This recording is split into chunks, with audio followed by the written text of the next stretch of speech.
En este video vamos a hablar sobre la capacidad calorífica de un gas. Si ustedes recuerdan, cuando hablábamos de la capacidad calorífica, hablábamos de la cantidad de calor necesario para aumentar la temperatura de un cuerpo de una temperatura T1 a una temperatura T2. En un diagrama PV, esto implica llevar un gas que está sobre la isoterma a temperatura T1 a cualquier estado que esté sobre la isoterma a temperatura T2.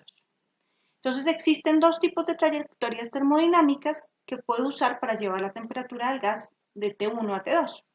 La primera de estas trayectorias es un proceso a volumen constante. Cuando hablábamos de estos procesos a volumen constante, hablábamos de procesos isocóricos, donde el volumen es una constante, el trabajo que hace el gas es cero y el cambio de energía interna únicamente se debe a el calor que entra al gas.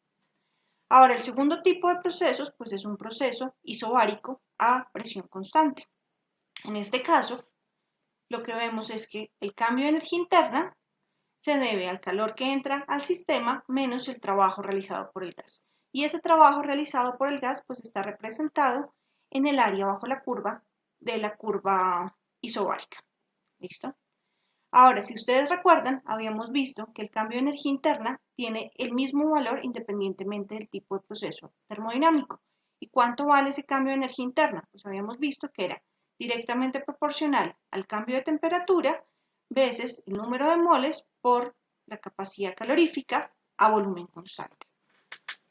Entonces ahora la pregunta que queremos resolver es cuánto calor es necesario para aumentar la temperatura en cada una de estas dos trayectorias termodinámicas. Entonces, como lo mencionábamos, en el proceso isocórico, el calor pues, es igual al cambio de energía interna y como ese cambio de energía interna es únicamente proporcional al cambio de temperatura, pues esto es N por C sub B por delta T. Entonces, recuerden, C sub B, capacidad calorífica a volumen constante.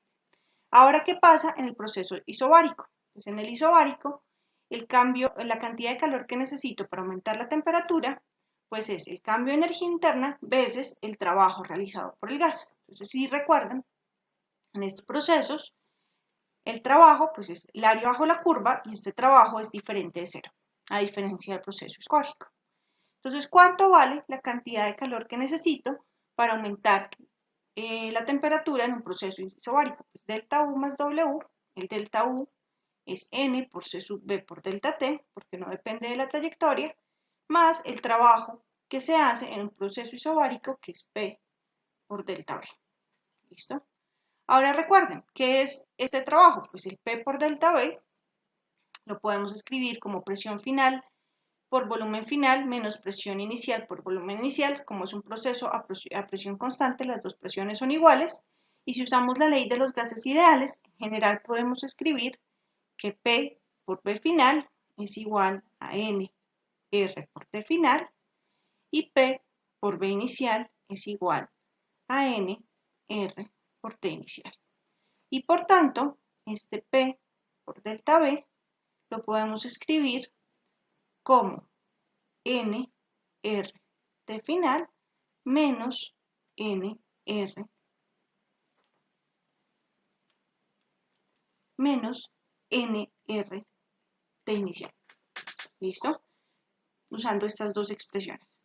Entonces, ¿qué tenemos? Pues el calor necesario para aumentar la temperatura en un proceso isobárico es delta U, que es N por C sub B por delta T, más P por delta B, que es el trabajo necesario, y ya nos dimos cuenta que este trabajo necesario es NR, y si agrupo T final con T inicial, pues lo puedo escribir como T final menos T inicial, o lo mismo que un delta T. ¿Listo? Entonces, si ustedes se dan cuenta, aquí podemos sacar el N y el delta T como factor común y podemos escribir el calor necesario para aumentar la temperatura en un proceso isobárico a presión constante como N veces C sub P más la constante de los gases ideales por el cambio de temperatura. ¿Listo? Y ahora, con esto podemos definir la capacidad calorífica a presión constante. Pues, ¿cuánto vale C sub P? C sub B, pues es la suma de C sub B, la capacidad calorífica a volumen constante, más la constante de los gases ideales. Si ustedes se dan cuenta, en general, la capacidad calorífica a volumen constante es mayor que la capacidad calorífica a volumen constante. ¿Por qué? Pues a presión constante, el calor, ¿a qué se va? A hacer trabajo y a hacer un cambio en la energía interna del sistema.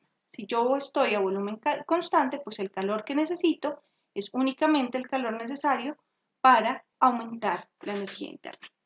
¿Listo? Ahora, estas capacidades caloríficas las podemos relacionar con la razón entre las capacidades caloríficas o el coeficiente entre las capacidades caloríficas que se conoce como gamma, y es la razón entre la capacidad calorífica a presión constante veces la capacidad calorífica a volumen constante.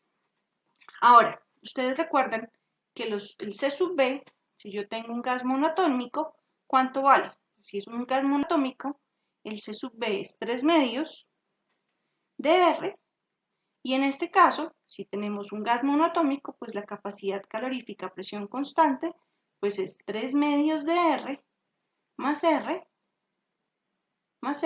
es decir, 5 medios de R, y la razón entre las dos capacidades caloríficas va a ser 5 tercios.